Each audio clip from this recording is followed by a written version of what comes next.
Esta reforma se dio en un debate que fue bastante express.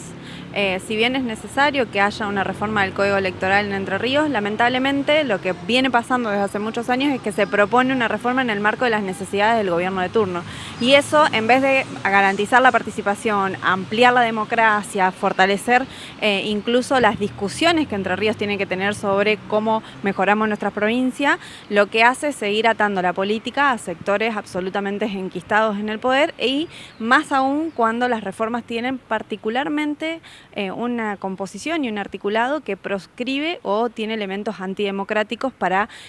acallar las voces o imposibilitar el acceso de los partidos emergentes y minoritarios a los lugares donde se toman las decisiones. Utilizan, por ejemplo, la boleta única de papel para tratar de tapar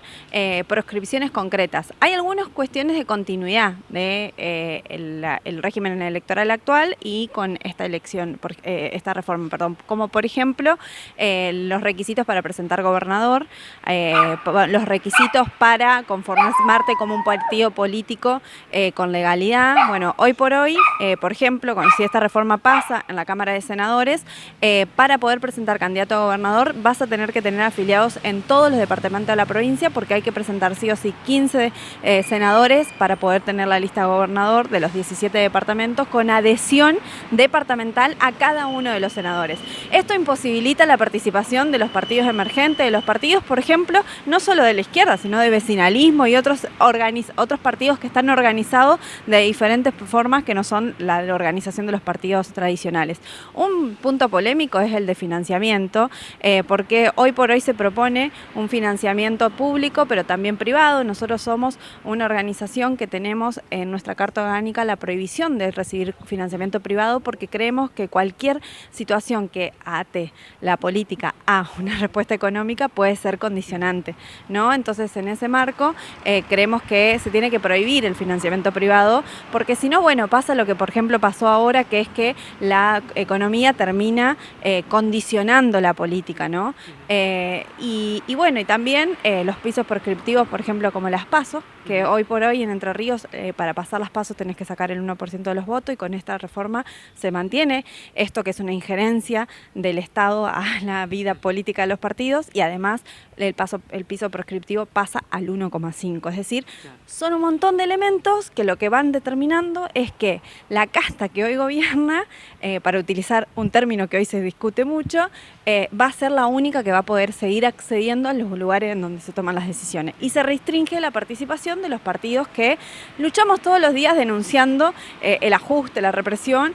o incluso construyendo otra forma de hacer política, ¿no? Hubo instancias, por ejemplo, a nosotros nos convocaron cuando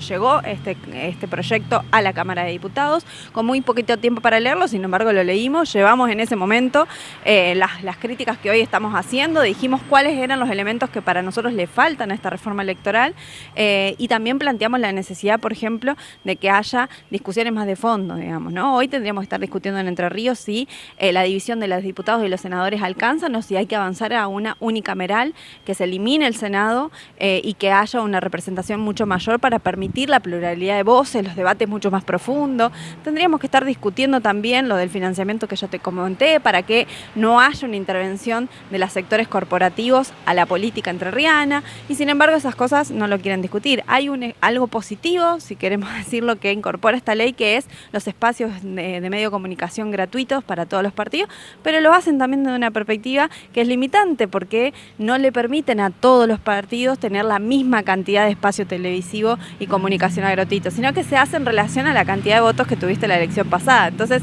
claramente eso sigue generando obstáculos para que se visibilice toda la oferta de representación que nuestra provincia podría tener, y sigue generando mecanismos para que lleguen a los lugares de las decisiones solamente los sectores que ya vienen gobernando y que ya han demostrado además cómo lo hacen, que lamentablemente no podemos decir que bien, porque las consecuencias las está pagando todo el pueblo, ¿no?